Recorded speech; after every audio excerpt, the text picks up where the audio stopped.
afternoon, penguins and octopuses. Happy Friday. Hope you're having a lovely day so far. We're going to carry on this afternoon reading James and the Giant Peach. Now, yesterday he had just got into the stone of the peach, hadn't he? And he heard some voices. Now, did you have a guess who the voices were? We're going to find out now.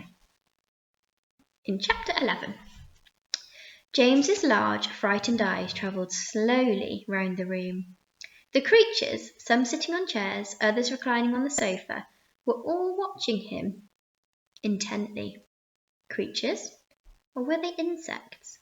An insect is usually something rather small, is it not? A grasshopper, for example, is an insect. So what would you call it if you saw a grasshopper as large as a dog? As large as a large dog? You could hardly call that an insect, could you? There was an old green grasshopper as large as a large dog sitting directly across the room from James now. And next to the old green grasshopper there was an enormous spider. And next to the spider there was a giant ladybird with 9 black spots on her scarlet shell.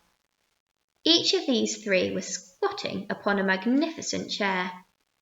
On a sofa nearby, reclining comfortably, in curled up positions, there was a centipede and an earthworm.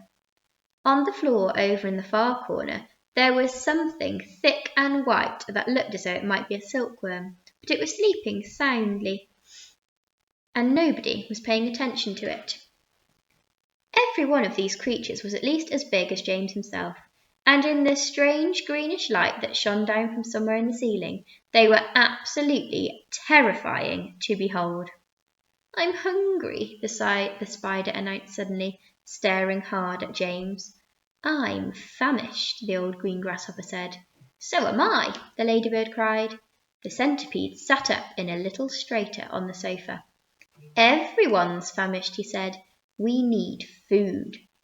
4 pairs of round, black, glassy eyes were all fixed upon James. I'm going to hold up what they look like now, so you can see them. We've got the grasshopper, next to him we've got the spider, then the ladybird, then the centipede, then the earthworm, and then down here we've got the silkworm who is asleep. The centipede made a wriggling movement with his body as though he were about to glide off the sofa, but he didn't. There was a long pause and a long silence. The spider, who happened to be a female spider, opened her mouth and ran a long black tongue delicately over her lips.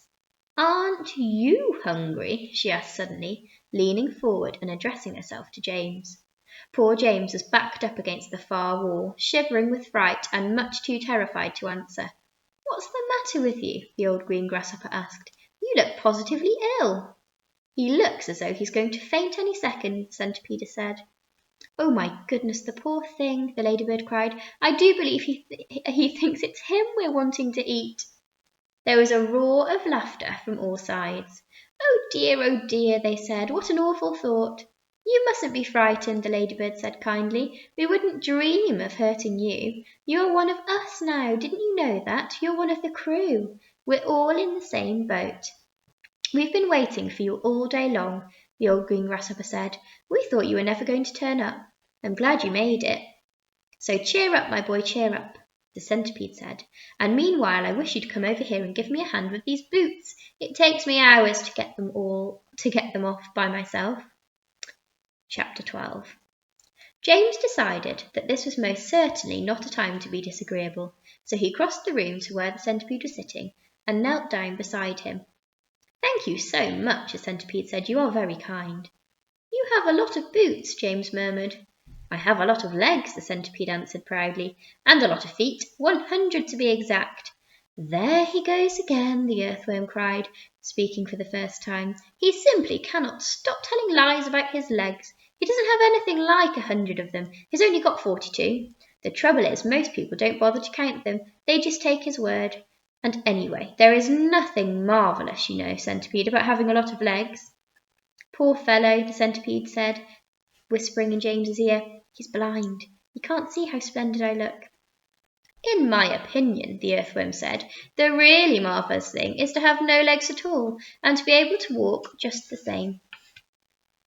You call that walking? Cried the centipede. You're a slitherer, that's all you are. You just slither along. I glide, the earthworm said primly. You are a slimy beast, answered the centipede.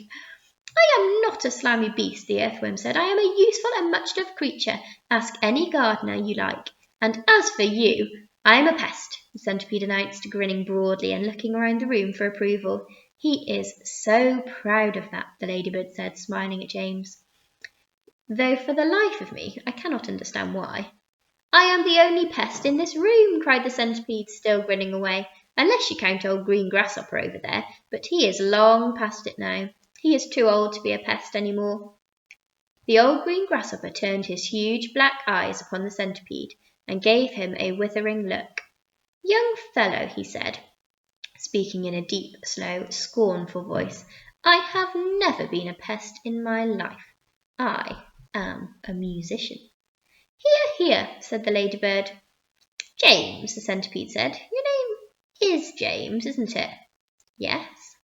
Well, James, have you ever in your life seen such a marvellous, colossal centipede as me? I certainly haven't, James answered. How on earth did you get to be like that? Very peculiar, the centipede said. Very, very peculiar indeed. Let me tell you what happened.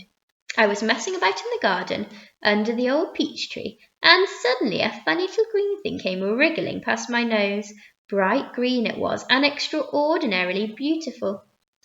And it looked like some kind of a tiny stone or crystal. Oh, but I know what that was, cried James. It happened to me too, said the ladybird. And me, Miss Spider said. Suddenly there were little green things all around them. The soil was full of them. I actually swallowed one, the earthworm declared proudly. So did I, the ladybird said. I swallowed 3, the centipede cried. But who's telling this story anyway? Don't interrupt. It's too late to tell stories now, the old green grasshopper announced. It's time to go to sleep. I refuse to sleep in my boots, the centipede cried. How many more are there to come off, James? I think I've done about 20 so far, James told him. Then that leaves 80 to go, the centipede said. 22, not 80, shrieked the earthworm. He's lying again. The centipede roared with laughter. Stop pulling the earthworm's leg, the ladybird said. This sent the centipede into hysterics. Pulling his leg, he cried, wriggling with glee and pointing at the earthworm. Which leg am I pulling? You tell me that. James decided that he rather liked the centipede. He was obviously a rascal, but what a change it was to hear somebody laughing once in a while. He had never heard Aunt Sponge or Aunt Spiker laughing aloud in all the time he had been with them. We really must get some sleep, the old green grasshopper said. We've got a tough day ahead of us tomorrow, so would you be kind enough, Miss Spider, to make the beds? Okay, we're going to stop there today, but I hope you have a lovely weekend, everybody, and I will see you again next week. Bye!